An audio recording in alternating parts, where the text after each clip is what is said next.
પપ્પા આજે વરસાદ બહુ છે તો ખેડૂતોને નુકસાન પણ ઘણું થશે।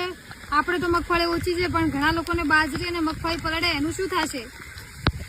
જય જવાન જય કિસાન। આજે 3 તારીખ છે અને સવારથી જ વરસાદ દાબી પડી રહ્યો છે। ખરેખર વરસાદના કારણે બનાસકાંઠામાં કરોડોનું નુકસાન છે। જો મારી મગફળી પણ પાણીમાં તરી રહી છે અને બધી જ જગ્યાએ બાજરી મગફળીમાં મોટું નુકસાન છે। હજુ મગફળી તો 50% ઊભી છે, નવી વાવણી માત્ર 10% થઈ છે। આના કારણે બનાસકાંઠા અને ગુજરાતના ખેડૂતોને લાખ કરોડ રૂપિયાનું નુકસાન છે।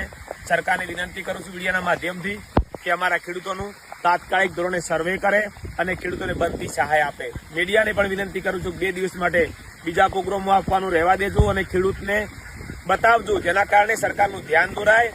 તમે જો બીજી કોઈ ઘટના હોય તો બહુ હાઇલાઇટ કરો છો પણ ખેડૂતોની હાઇલાઇટ ઓછી થતી હોય છે, તો ખેડૂતોનું નુકસાન બતાવજો આપ મીડિયાના માધ્યમથી અને ખેડૂતોને સરકાર સહાય આપે એવી આશા રાખું છું। હું સરકાર ઉપર મને વિશ્વાસ છે 100% સહાય આપશે। જો ક્રિકેટનું મેદાન પલળ્યું હોય હમણાં તો કરોડો રૂપિયા ખર્ચો કરી અને તાત્કાલિક એને કોરું કરાય છે, પણ આમાં ક્રિકેટમાં કોઈનું પેટ ભરાતું નથી અને આ તો એક અન્નદાતા છે સાહેબ। અન્નદાતાના કારણે આજે લોકોનું પેટ ભરાય છે, તો ખરેખર અન્નદાતાને સપોર્ટ કરજો અને સરકારને ફરીવાર વિનંતી કરું છું, મને બહુ વિશ્વાસ છે સરકાર ઉપર કે 100% તાત્કાલિક ધોરણે ખેડૂતોને સહાય આપે એવી આશા રાખું છું। જય જવાન જય કિસાન।